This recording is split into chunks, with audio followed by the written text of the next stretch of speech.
Welcome friends to the multitechbd channel. multitechbdর নতুন আরও একটি এপিসোডে আপনাদের সবাইকে জানাই স্বাগতম। বরাবরের মতো আজকের এপিসোডেও আমি আপনাদের জন্য নিয়ে এসেছি নতুন আরও একটি টেক রিলেটেড ভিডিও। আজকের ভিডিওতে আমি আপনাদের দেখাবো খুব সিম্পল উইন্ডোজের সাথে যে একটি ক্যালকুলেটর অ্যাপ্লিকেশন দেওয়া রয়েছে। এই সাধারণ ক্যালকুলেটর অ্যাপ্লিকেশনের মাধ্যমে আসলে কত অসাধারণ কাজগুলো করা যায় সেই বিষয়টি আজকের ভিডিওতে আমি পুরোপুরিভাবে আপনাদের সাথে শেয়ার করব। সো ফ্রেন্ডস, আর কথা না বাড়িয়ে চলুন আমরা সরাসরি চলে যাচ্ছি মূল ভিডিওতে।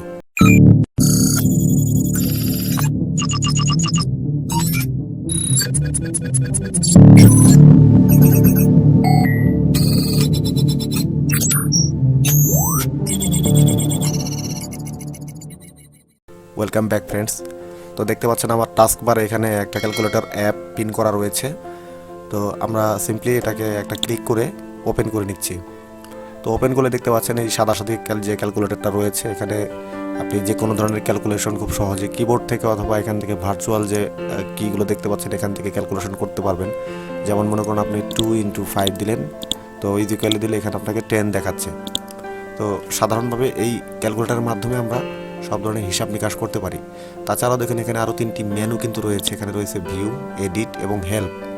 তো আমরা পেছন দিক থেকে আসি। তো প্রথমে হেল্প যেটি, এটি F1 প্রেস করলে আপনাকে ক্যালকুলেটরের যাবতীয় অপশনগুলো এখানে আপনাকে দেখাবে যে এই ক্যালকুলেটরটা আসলে কীভাবে ব্যবহার করতে হয় এবং এর মধ্যে কী কী অপশন রয়েছে। আর দ্বিতীয় যেটা রয়েছে এটা হচ্ছে অ্যাবাউট ক্যালকুলেটর। তো এই ক্যালকুলেটরটা কোন ভার্সনের এবং মাইক্রোসফট যে ক্যালকুলেটরটা তৈরি করেছে তার সম্পর্কে কিছু ইনফরমেশন এখানে দেওয়া রয়েছে। তো আমাদের আসলে এগুলো দরকার নেই। এরপর দেখুন এডিট অপশন রয়েছে। এখানে এডিট অপশনে গিয়ে আপনি কপি পেস্ট করতে পারেন এবং আপনার যে প্রিভিয়াস হিস্টোরিগুলো আছে সেগুলো দেখতে পারবেন। যেহেতু আমি এখানে কোনো হিস্টোরি সেভে রাখিনি, কাজে এখানে কোনো হিস্টোরি এখন দেখাচ্ছে না। তো আমাদের মূল কার্যক্রম আসলে এখানে ভিউ যে দেখতে পাচ্ছেন, ভিউতে দেখুন অনেকগুলো অপশন কিন্তু এখানে রয়েছে। তো এখানে রয়েছে standard, scientific, programmer, statistics, history, digit grouping, এরপর রয়েছে basic, unit converter, data calculation এবং ওয়ার্কশিট। এবং এই ওয়ার্কশিট মেনুর মধ্যে আর কিছু সাব মেনু রয়েছে দেখতে পাচ্ছেন এখানে মর্গেজ, এরপর vehicle lease, fuel economy, MPG, এরপর fuel economy litre per 100 kilometre, অনেকগুলো অপশন রয়েছে। তো আমরা প্রথমে যে অপশন ব্যবহার করছি সেটা হচ্ছে স্ট্যান্ডার্ড ক্যালকুলেটর এবং সেটা হচ্ছে বেসিক মোডে। তো আমরা এখন এই বেসিক মোড থেকে আমরা এই ক্যালকুলেটর নিয়ে যাবো সায়েন্টিফিক মোডে। তো এখানে সায়েন্টিফিক মোডে দেখুন আপনি অনেক কিছু কিন্তু করতে পারবেন। যেমন আপনি 3k² করলে পরে 9 হয়ে যায় দেখতে পাচ্ছেন, অথবা x⁻y অর্থাৎ আমরা একটা রাশি নিয়ে যদি এটাকে টু দি পাওয়ার দিয়ে আরেকটা রাশি দিই তাহলে ইজিক্যাল হচ্ছে 2কে 3 বার গুণ করলে বা কিউব করলে এটা 8 হয়ে যায়, 8 হয়ে যায়। অথবা আমরা একটা সংখ্যার রুট ওভার যদি বের করতে চাই বা বর্গমূল, সেক্ষেত্রে বর্গমূল আপনার আসলে সাধারণ স্ট্যান্ডার্ড ক্যালকুলেটারই থাকে। তো আমরা তারপরে এখানে দিয়ে দেখছি।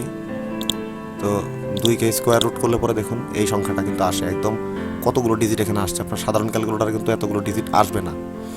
তারপরে দেখতে পাচ্ছেন এখানে সায়েন্টিফিক ক্যালকুলেটারের যে সাধারণ যে মুডগুলো থাকে, ডিগ্রি, রেডিয়ান্স এবং গ্র্যান্ড, এই 3টা মুড কিন্তু এখানে রয়েছে। তার সাথে এখানে আপনি কৌণিক হিসাবগুলো কিন্তু করতে পারবেন। এখানে যে সাইন, কস, ট্যান দেখতে পাচ্ছেন, সেই সাথে লগের হিসাব, মানে ওভারঅল যা কিছু দরকার একটা সায়েন্টিফিক ক্যালকুলেটার তার সবই কিন্তু এখানে রয়েছে। তো সায়েন্টিফিক ক্যালকুলেটার সম্বন্ধে আপনারা জানেন, আমি এটা বিস্তারিত আর কোনো বিষয়ে আলোচনা করছি না। এরপরে দেখতে পাচ্ছেন প্রোগ্রামার। তো এই প্রোগ্রামার মোডে গিয়ে কিন্তু আপনি এখানে আরও অনেক জটিল ধরনের গাণিতিক সব হিসাব করতে পারেন। আপনারা যারা এই সম্পর্কে জানেন তারা অবশ্যই বুঝতে পেরেছেন যে এই সাইনগুলো, এই কিগুলো দিয়ে কিন্তু আসলে এই স্পেশাল কাজগুলো করা হয়ে থাকে। তো প্রোগ্রামারের উপরে আছে এখানে স্ট্যাটিস্টিক্স। তো এই স্ট্যাটিস্টিক্সও দেখতে পাচ্ছেন স্পেশাল কিছু সাইন রয়েছে। তো এই সাইনগুলোর মাধ্যমে আসলে বেশ অনেকগুলো ক্যালকুলেশন করা যায়। এরপর হিস্টোরি মোড, এটা আপনি যখন স্ট্যান্ডার্ড মোডে আসবেন তখন আপনি হিস্টোরি অ্যাক্টিভ করে রাখতে পারেন। আমি একটু দেখাই আপনাদের। এই যে স্ট্যান্ডার্ড মোডে আমরা আছি, এখন যদি আমরা হিস্টোরি অন করে রাখি তাহলে আমরা কী কী করলাম সব কিছু কিন্তু এখানে শো করবে। যেমন আমরা 3-এর সাথে 2 যোগ করলাম, তাকে আবার 4 দিয়ে গুণ করলাম, এরপর এটার থেকে আমরা মনে করুন 6 বিয়োগ করলাম, তাকে আবার 7 দিয়ে ভাগ করলাম। তো আমাদের সব ক্যালকুলেশন কিন্তু এখানে দেখতে পাচ্ছেন যে একদম আপ টু ডেট ভাবে কিন্তু এখানে দেখাচ্ছে হিস্টোরি হিসাবে। আপনি এখানে যখন নাকি আপনার অনেক লিস্টটা বড় হয়ে যাবে তখন আপনি এভাবে উপরে নিচে করে দেখতে পারবেন। তো এগুলো আসলে আমরা সাধারণভাবে এগুলা মানে নোটিস করি না যে উইন্ডোজের সাথে দেয়া অ্যাপ্লিকেশন আর কত ভালো হবে, সেজন্য আমরা এগুলো আসলে ঘেঁটে দেখি না। তো এরপর যদি আমরা দেখি হিস্টোরির পরে রয়েছে এখানে ডিজিট গ্রুপিং। তো ডিজিট গ্রুপিংটা আসলে বেসিক ক্যালকুলেটারে কাজ করবে না, এখানে যে অন্যান্য অ্যাডভান্স লেভেলগুলো আছে সেগুলো কিন্তু এখানে ডিজিট গ্রুপিংয়ের কাজ করবে। তো বেসিক মোড থেকে আমরা এবার চলে যাচ্ছি ইউনিট কনভার্টার মোডে। তো ইউনিট কনভার্টার মোডে এখানে কিন্তু আসলে অনেকগুলা মোড রয়েছে, দেখতে পাচ্ছেন এখানে অ্যাঙ্গেল হিসাব করা যাবে, area, energy, length, power, pressure, temperature, time, velocity, volume, এর যে কোনো একটা ইউনিট থেকে অন্য ইউনিটে কনভার্টার করা যাবে। যেমন আমরা যদি এখান থেকে লেন্থ সিলেক্ট করি, তাহলে লেন্থের এখানে আমরা ইনপুটে দিব ইঞ্চ, আউটপুটে দিব সেন্টিমিটার। এখানে আমরা 1 ইঞ্চিতে কত সেন্টিমিটার যদি জানতে চাই, আমরা সিম্পলি এখানে 1 প্রেস করলেই দেখবেন যেটা আসলে দেখাবে 2.54 সেন্টিমিটার, এই যে চলে আসছে অলরেডি, অর্থাৎ আমরা ইঞ্চি থেকে সেন্টিমিটারে চলে গেলাম। একইভাবে এখানে যদি আমরা মাইল এবং কিলোমিটার হিসাব করি, আমরা ইনপুটে মাইল দিলাম, আউটপুটে দিলাম কিলোমিটার। তো এখানে দেখবেন আমরা 1 মাইল দিলে কিন্তু এখানে 1.61 কিলোমিটার চলে আসবে। দেখুন এই যে 1 mile is equal to 1.609344 kilometre, অর্থাৎ প্রায় 1.61 কিলোমিটার। তো এইভাবে আসলে যে কোনো ইউনিট থেকে অন্য ইউনিটে কনভার্ট করা যায়। তারপর আমরা ইউনিট কনভার্টারের পরে যদি আসি এখানে ডেট ক্যালকুলেশন, এখানে আপনি আপনার জন্ম তারিখ বের করতে পারবেন।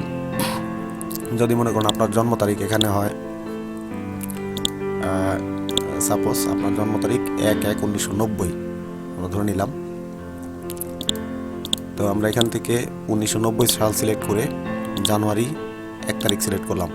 তাহলে এইটা আপনার জন্ম তারিখ হলে পরে আপনার আজকে পর্যন্ত বয়স কত, এখানে ক্যালকুলেট বাটনটিতে প্রেস করলেই এখানে দিনের হিসাব দেখাচ্ছে, বছরের হিসাব, মাসের হিসাব, সপ্তাহের হিসাব এবং দিনের হিসাব, একদম টোটাল A to Z কিন্তু আপনাকে এখানে বের করে দিচ্ছে।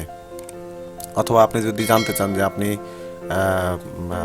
এসএসসি পাস করেছেন কত সালে, আপনি সেই ডেটটা এখানে দিলে কিন্তু ক্যালকুলেটরে চাপলেই আপনার সেই ডেটটা কিন্তু এখানে বের করে দেখাবে।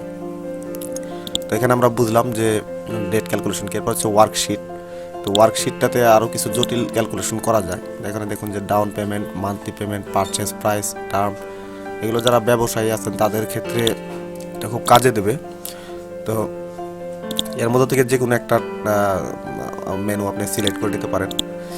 তারপরে দেখুন এখানে মর্গেজের পরে রয়েছে ভেহিকেল লিজ। ভেহিকেল লিজের ক্ষেত্রেও lease period, lease value, periodic payment, তারপর হচ্ছে রেসিডিয়াল ভ্যালু। এখানে আপনি ভেহিকেলের বিভিন্ন জিনিস এখানে হিসাব করতে পারবেন। এরপর হচ্ছে ফুয়েলের হিসাবটা দেখুন, distance, mile, fuel economy, fuel used কত গ্যালন। এরপর লাস্টে আরেকটা রয়েছে, সেটা হচ্ছে fuel economy litre per 100 kilometre. দেখুন এখানে distance, kilometre, fuel economy, litre per 100 kilometre এবং ফুয়েল ইউজ। মানে এখানে আসলে অনেক ধরনের ক্যালকুলেশন করা যায়। তো আমরা এখানে স্ট্যান্ডার্ড এবং বেসিক দিয়ে রাখছি। তো আপনারা কি আসলে ভাবতে পারেন যে উইন্ডোজের দেয়া এই সাধারণ একটি ক্যালকুলেটর, এটির সাহায্যে যে আসলে এত কিছু করা যায়, এই বিষয়টা কিন্তু আসলে আমাদের ধারণার বাইরে। এছাড়া এটা সম্পূর্ণ বাগ ফ্রি এবং থার্ড পার্টি অ্যাপ্লিকেশনে যে বিভিন্ন ধরনের সমস্যা হয় সেটা হয় না, কারণ হচ্ছে এটা উইন্ডোজের সাথে বিল্ট ইনভাবে দেওয়া রয়েছে। সুতরাং আমরা যারা আগে জানতাম যেটা সাধারণ যোগ বিয়োগ করার জন্য ব্যবহার করা হয়, তো এখন আমরা আজকে জানলাম আসলে এটা একটা কম্প্যাক্ট প্যাকেজ। পুরোপুরি এখানে আপনি সব ধরনের সব হিসাব নিকাশি করতে পারবেন। আরেকটা কথা বলে রাখি, এটা হচ্ছে উইন্ডোজ 7 ভার্সন। তো উইন্ডোজ 10 ভার্সনে কিন্তু যে ক্যালকুলেটরটা রয়েছে সেখানে আপনারা কারেন্সিও কনভার্ট করে দেখতে পারবেন, অর্থাৎ এক দেশের মুদ্রা অন্য দেশের মুদ্রায় কত টাকা হয়। যেমন আমি বাংলাদেশের টাকার সাথে US ডলারের তুলনা করি, তাহলে $1 কত টাকা হবে, অথবা এক সৌদি রিয়ালে কত টাকা হবে, সেটাও কিন্তু ক্যালকুলেট করা যায়, সেটা উইন্ডোজ 10-এ। তো আপনারা চাইলে আমি পরবর্তী কোনো একটা ভিডিওতে উইন্ডোজ 10-এর যে ক্যালকুলেটর আছে সেটা সম্পর্কে আলোচনা করব। তো আজকের ভিডিও আর বড় করব না। আশা করি ভিডিওটি আপনাদের ভালো লেগেছে। যদি ভালো লেগে থাকে ভিডিওতে একটি লাইক দেবেন, আপনার ফ্রেন্ডদের সাথে শেয়ার করবেন, যে কোনো মতামত কমেন্ট করে জানাবেন এবং আমাদের চ্যানেলে নতুন হয়ে থাকলে চ্যানেলটিকে সাবস্ক্রাইব করে পাশের বেল আইকনে প্রেস করে দেবেন। দেখা হবে পরবর্তী ভিডিওতে। সে পর্যন্ত সবাই ভালো থাকবেন। ধন্যবাদ।